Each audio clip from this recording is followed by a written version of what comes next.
ये भीड़ देख रहे हैं आप? ये आवाज़ें आपने पहले कभी सुनी थीं? आँखों में बेचारगी, दिल में खालीपन, इस कदर पहले कभी देखा था आपने?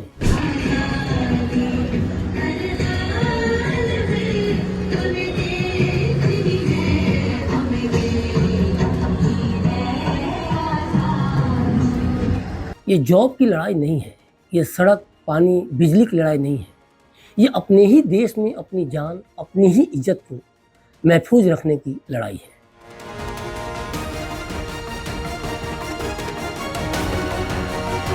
नमस्कार, मैं राजीव और आप देख रहे हैं क्लिक इंडिया।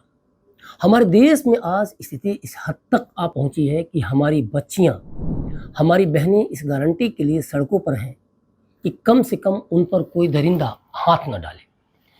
संविधान में प्राण और दैहिक स्वतंत्रता की बात की गई है ना, तो है कहाँ हमारी जान या शरीर की स्वतंत्रता? कभी कोलकाता के उस ट्रेनिंग डॉक्टर को तड़पा तड़पा कर मारना, कभी बदलापुर की महज 3.5-4 साल की बच्चियों के साथ हैवानियत, और उसके बाद उन बच्चियों के ज़हन में एक ऐसे डर का बैठ जाना, जहां वो स्कूल भेजे जाने के नाम पर ही कांप जा रही हैं। जरा सोच कर देखिए, किस हद तक डरे हुए हैं हम। समाज में, देश में किस हद तक सिस्टम को लेकर असंतोष पनप रहा है, और बेहद चिंता इस बात की है कि वो असंतोष बहुत तेजी से एक जनाक्रोश में बदलता जा रहा है। सरकारें, नेता, अधिकारी उन दरिंदों के बचाव में आगे आ रही हैं, और जनाक्रोश फांसी के फंदे तैयार कर रहा है।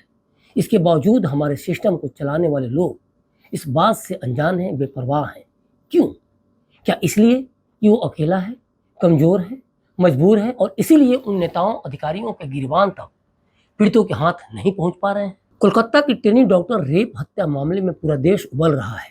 देश का दिल्ली स्थित अति प्रतिष्ठित अखिल भारतीय आयुर्वेद संस्थान हो या लखनऊ के अस्पताल, क्या डॉक्टर, क्या आम पब्लिक, हर तरफ जनाक्रोश सड़कों पर है।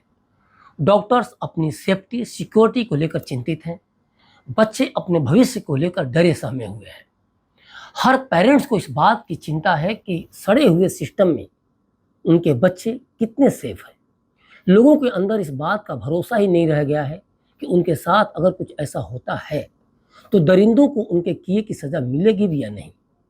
उन्हें इस बात का ज़्यादा भरोसा है कि सिस्टम को वे खरीद लेंगे, अपने अनुसार वे ट्रीट करेंगे, और वे थानों, कोर्ट के चक्कर काटते रहेंगे।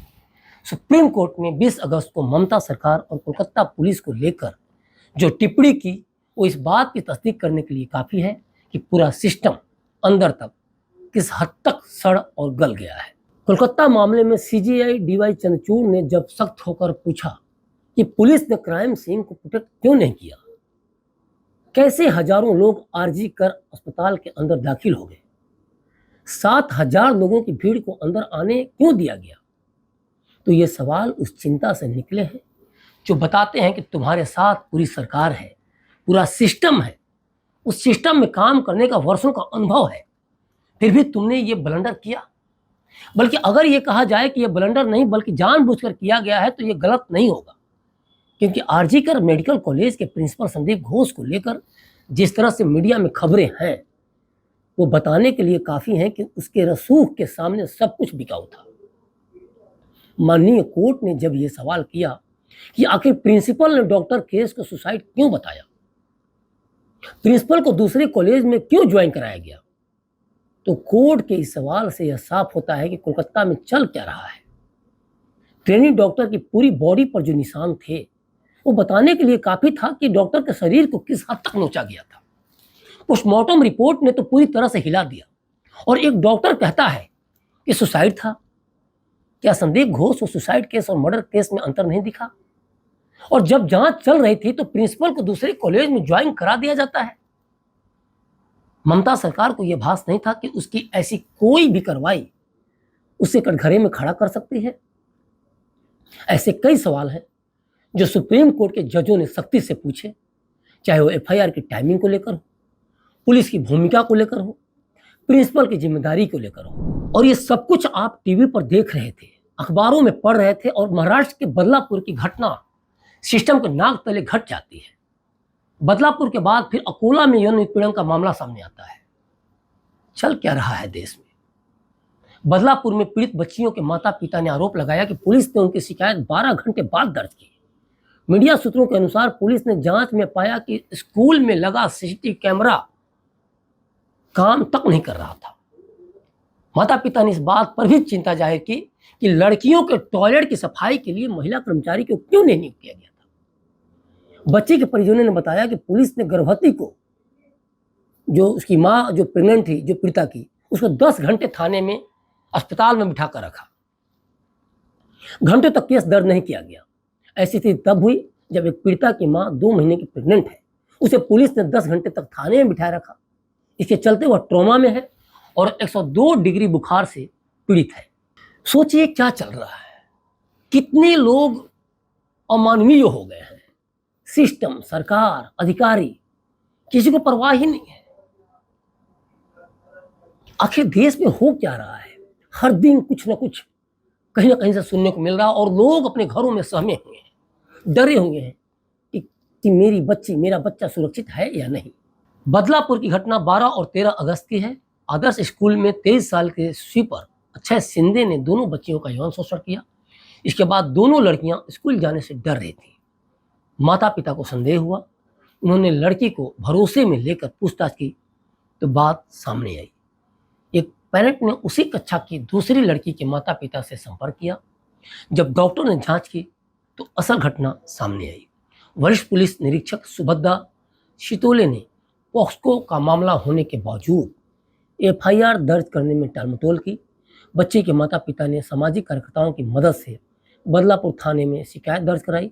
2 दिन बाद 16 अगस्त शुक्रवार देर रात केस दर्ज किया गया। 17 अगस्त को आरोपी को गिरफ्तार किया गया। लेकिन देखिए कितनी हिला हवाली की गई प्रशासन द्वारा। और अगर इन आरोपों में दम है तो सवाल उठता है कि महाराष्ट्र के बदलापुर में बच्चियों के साथ हुई यौन उत्पीड़न के मामले में विरोध करने वाले 300 लोगों के खिलाफ जो एफआईआर दर्ज की गई है, थाने पुलिस ने इस मामले में 72 को अरेस्ट किया है, तो वो कितना जायज है।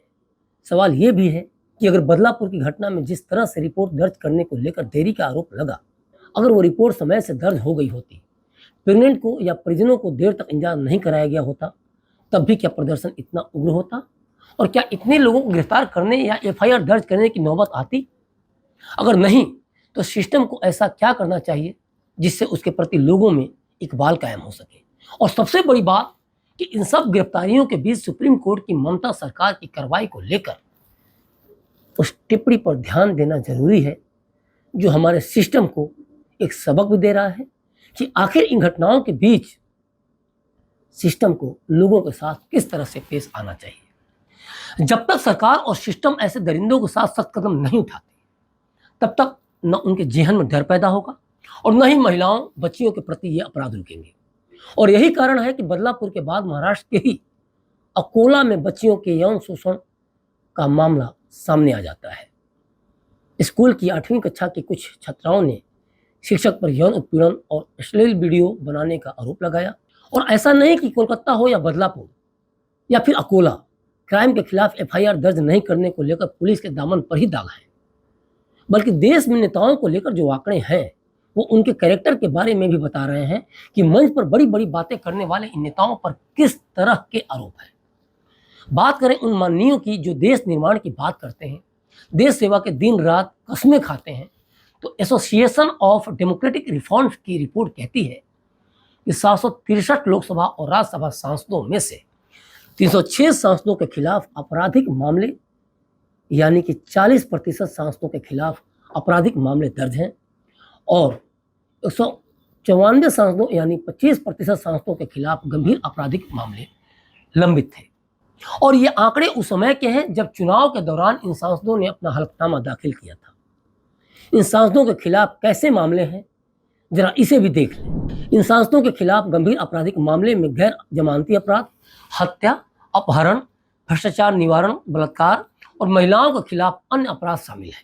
अब जो हम दूसरा चार्ट दिखा रहे हैं वो सांसदों के निर्वाचन के समय का है जिन पर महिलाओं के विरुद्ध अपराध में शामिल होने के आरोप लंबित थे, जिनमें से 4 दुष्कर्म के थे। तीसरे चार्ट में राज्यवार उन सांसदों को दिखाया गया है जिनके खिलाफ चुनाव के समय गंभीर आपराधिक मामले लंबित थे।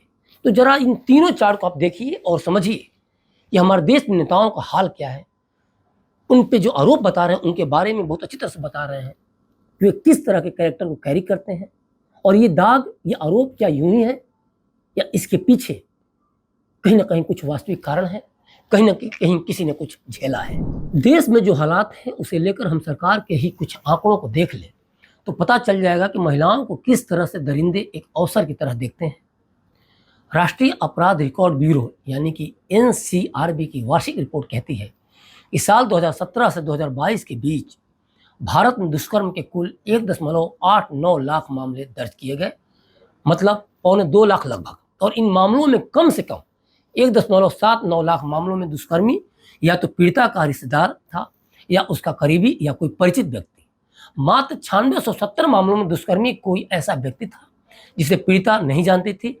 जरा सोचिए हमारा समाज कहाँ जा रहा है। तो ओवरऑल हमने पूरा मामला देखा, कोलकाता का मामला हो, बदलापुर का मामला हो, अकोला का मामला हो, या फिर कल को आने वाले समय में कोई और मामला घटे, तो इससे भी आप इनकार नहीं कर सकते, क्योंकि चीज़ें जिस तरह से सामने आ रही हैं उसमें सरकार, प्रशासन और दरिंदे जिस तरह से अपना व्यवहार दिखा रहे हैं उसमें भरोसा जैसा कुछ भी एस्टैब्लिश नहीं होता, कुछ भी कायम नहीं होता। और इसीलिए लोग आज सड़कों पर हैं, लोग फांसी की मांग कर रहे हैं दरिंदों को लेकर। और आने वाले समय में तय मानिए सब कुछ यूं ही नहीं रहने वाला। कानून की बात हो या फिर एक्शन को लेके बात हो, अगर सख्ती नहीं बरती गई, जिसको सुप्रीम कोर्ट भी बार बार इसे लेकर चिंता जता रहा है, तो आने वाला समय देश के लिए बड़ा दुर्दिनों वाला होगा। इसमें भी कोई दो राय नहीं कि आने वाले समय में लोग सड़कों पर और ज़्यादा दिखेंगे, प्रदर्शन और उग्र होगा, और ये देश के लिए कहीं से भी सही नहीं होगा। तो अभी तक के लिए बस इतना ही। बने रहिए क्लिक इंडिया के साथ और मुझे दीजिए इजाज़त। और हाँ, कमेंट में अगर आपको कुछ लगता है कि आप भी इन बच्चियों के फेवर में, इन दरिद्रों के अगेंस्ट में कुछ आवाज़ उठा सकते हैं, तो हमें कमेंट बॉक्स में ज़रूर कमेंट करके बताइए। शुक्रिया।